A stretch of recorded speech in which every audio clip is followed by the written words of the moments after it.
Phinde sikwamukele kwi-Sunday News Wrap Hour this evening on Vuma FM. The appointment of President Samia Suluhu Hassan has sparked concerns kumhlaba wonke. Amnesty International issuing a statement declaring more than 3,000 people had been killed in Tanzania. Kweledlule isonto sikhulume with a political analyst on African politics, especially Southern African politics, painting a picture of the political landscape there. Ngaleso sikhathi ke bese kushone abantu babalela emakhulwini ayisikhombisa. Namuhla kusihlwa sikhuluma nomnumzana Melusi Simelane, who is the Civic Rights Cluster Programs Manager at the Southern Africa Litigation Center. So, the latest developments in Tanzania. Good evening, Mr. Simelane. Sikwamukele kuVuma FM. Thank you, Baba. Good evening, and thank you for having us on your show.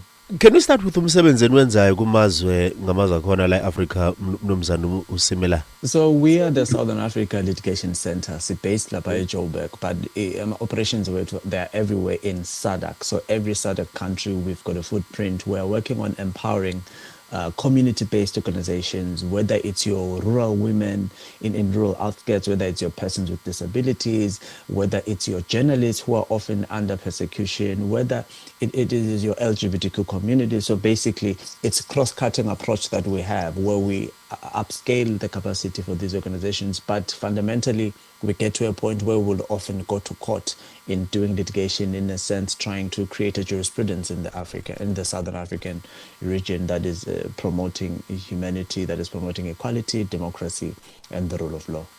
What kind of work do you do in Tanzania, Babu Simelane, and perhaps does that inform you anyway, ukuthi kwenzakalani now, the current status in that country? It's very difficult to paint the picture of what's going on in Tanzania without actually talking about the failure of our regional bodies, be it the African Union itself or SADC as a body. I think it's fundamental for us to say that the failure of SADC to take our decisions are very actionable and are very urgent.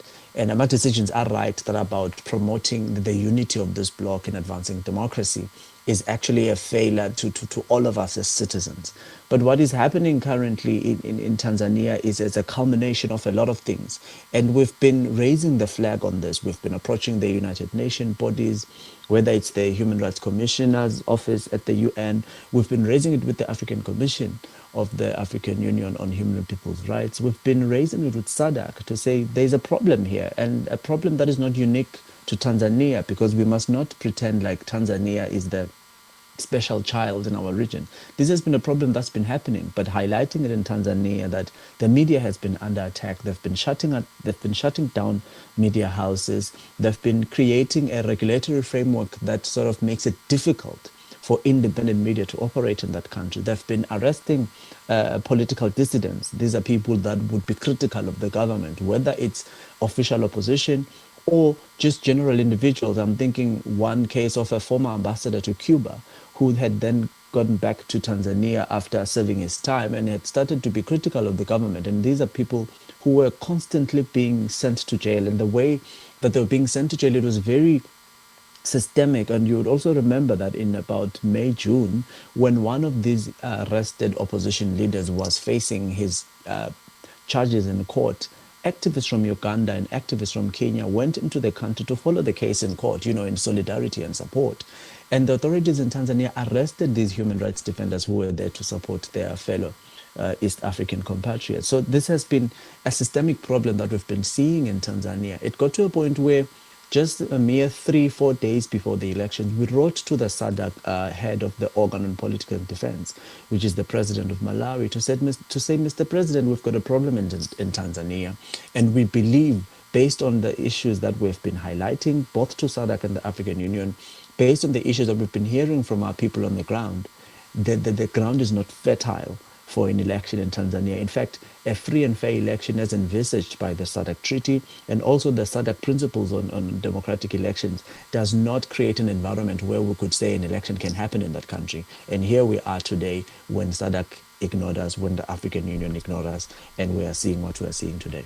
In your statement, we understand you've also called for uhulumeni ohlezi njengamanje ka President Hassan not to be recognized. Tell us why. I mean, absolutely, Neo. I think we're living in an era where the African Union or SADC will just issue blanket blind statements of congratulations to supposedly elected leaders. We've seen this in the recent elections in Zimbabwe, where the communities on the ground, where the opposition parties on the ground were complaining about the elections themselves. We've seen it in Mozambique, where the communities and the opposition, in fact, in Mozambique, it got worse because there were killings that were happening on the streets.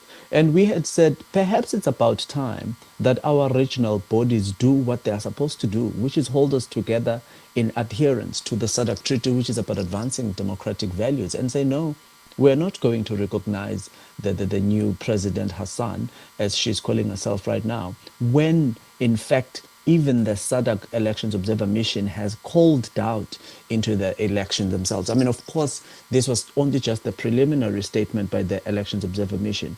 But I think for us, it raises the alarm to say you cannot, as a SADC body, congratulate a leader when your own Elections Observer Mission has raised issues with you to say we are not sure whether or not this has been a free and fair elections. Over and above that, as you mentioned earlier in your opening, Amnesty International has already said that perhaps over 3,000 people have been killed. And of course, we cannot verify those numbers, but we do know that there's been a lot of movement of people trying to even approach the International Criminal Court because of the severity of the violence that we've seen in Tanzania.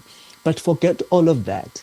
We are looking at this thing pre the elections, where we could already see that this was not a fertile ground for a free and fair election. This was not a fertile ground for a democratic election as envisaged by these principles. So we do hope that, perhaps one could say it's a bit too late now, because in the extraordinary sitting that the summit had last, 2 days ago, they already congratulated the Tanzanian president, which is something that we warned against, because we are seeing a change, we're seeing a seismic shift in the region. We do not want to see a situation where Madagascar happens all over the region. We do not want to see military juntas, because unfortunately this is where we are headed if we are going to allow our democratic institutions to fail. In fact, if we are going to allow our democratic institutions to be destroyed by the very leaders that we had elected before.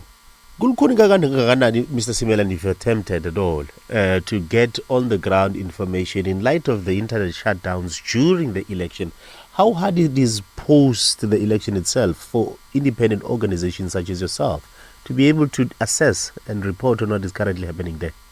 I'm very happy, Neo, you speak about the issue of the internet shutdown, because Vodacom, as an example, Vodacom, we do know that the Vodacom group in Africa is based in Johannesburg. We've already written to them, and they've requested that we give them more time because they're still dealing with their financial year statements internally. But we have said to them, look, we're not going to give you more time while we are continuing to see human rights violations happen in the region. And our argument, Neo, is that as an organization that is based in South Africa, in the South African jurisdiction, whether or not you're operating inside or outside South Africa, you must align to the provisions of human rights and dignity of the South African Constitution. This is something that people are calling the horizontal approach to human rights as envisioned in the Constitution of South Africa. So we've said to them, you should not have allowed for the government of Tanzania to instruct you to break the law, even if it's South African law. In as far as the regional and international human rights instruments are concerned, in fact, that internet shutdown was illegal in Tanzania, and this is something that we are constantly trying to engage with human rights lawyers in Tanzania to see whether or not we can approach the African court, or whether or not we can take it to other international courts to have a conversation around that. But of course, it makes it difficult when you have got an internet shutdown. I mean, if you look at that preliminary statement by SADC, the Observer Mission, they do say that they couldn't even collate data, they couldn't do any analysis because they couldn't communicate with each other. They couldn't get to other voting stations because of the difficulty in communicating and coordinating themselves. So it's very difficult, and we understand that it's very difficult, as we are continuing to have conversations, of course, ourselves with human rights lawyers on the ground, who, of course, we are not going to reveal who they are, but it's very difficult for us to get the data. That's why I said earlier, we can't even verify the numbers that Amnesty has come up with, but we do know there's been a lot of atrocities, but we are going to continue working with our partners on the ground. In fact, we are going to even engage the government, no matter how illegitimate they may be based on these recent elections, but we do have to engage them in finding ways in which we can resolve these issues. But as for SADC, we are, of course, calling for them not to recognize the currently elected body as a democratically elected government, because, of course, based on the election observer mission themselves, this was not a free and fair election. I wonder, as we're speaking, Mnumzana Simelane, ukuthi when did the people of Tanzania and the President Hassan, Mama Hassan, the rhetoric fall from grace? Because as we speak, there were also reports of people coming in from Kenya to protest in Tanzania. Could there be, as we asked our last guest last week on this topic, could there be a third hand at play in Tanzania? Politicians, Neo, they love playing political games, and it's a game of obfuscation. I can make a lot of examples when the country is trying to, let me make an example of South Africa, when the country is trying to deal with load shedding, and then there'll be a scandal that is sort of fabricated on the news cycle so that people are paying attention to something else instead of paying attention to what is currently happening. And I think, in fact, I believe in my own personal analysis, and as an organization, we've been cautious of looking at this, where the government is going to obfuscate and say, oh, these are actually the Gen Zs from Kenya who've infiltrated our state. They've crossed the border. They are causing all of these troubles. In fact, we are watching this morning, I think it is the president of Uganda who's also saying a whole lot of things in the media, saying they've got good intelligence, that these are people from Kenya that are trying to stir something in Uganda. But we must not be blinded by this obfuscation of politicians, Neo, because the people of Tanzania are smart enough. The people of Tanzania know what is happening. And I think you're right. And that sort of fall from grace has shocked almost everyone, because when she came to power, there was a whole move around, women leaders in the continent. This is great. This is good. And of course, we celebrate that. But I'd always said, even to my colleagues, that we must not make this about gender. We must make this about President Hassan being the leader of Tanzania, and we must be able to judge President Hassan based on what President Hassan does. Doesn't matter if she's a woman or she's a man, and what we're seeing right now should not be mistaken for it being about her being a woman. It should be about her being president of the United Republic of Tanzania, and we must be able to judge her for her sins if ever she's found to have contravened any of the domestic laws of Tanzania. So it's been terrible what we've been seeing in Tanzania. And of course, they're going to continue obfuscating for the media. We've been following the foreign minister talking to the media, saying they are doing investigations. In fact, their investigations has meant that they've arrested over 200, we're hearing, under treason. And these are young people in Tanzania who are protesting, rightly so, an election that everyone could see. Forget about what was happening on the day, because there were internet shutdowns and we couldn't follow with a degree of veracity to see if indeed these were protests that were happening in Tanzania. But even before the elections, we could tell, every rational thinking human could tell, that this was not a fertile ground for a free and fair election. So we must not let go of holding them accountable, and we must not allow them to obfuscate and have us paying attention to imaginary tales of Kenyans invading Tanzania. Baba Simelane, sibonga kakhulu isikhathi sakho namuhla kusihlwa Mvuma FM. Thank you for your time and insights, ba. Sibonga kakhulu, baba. Besikhuluma noMnumzana Simelane. Melusi Simelane is the Civic Rights Cluster Program Manager at the Southern African Dedication Center, looking at the latest developments in Tanzania. Thank you once again for your ear this night. Our technical producer for his contribution of Mnumzana Lakicela, and as well as Ntokozo Thembani, our content producer. Good night, KZN. This was Sunday News Wrap Hour.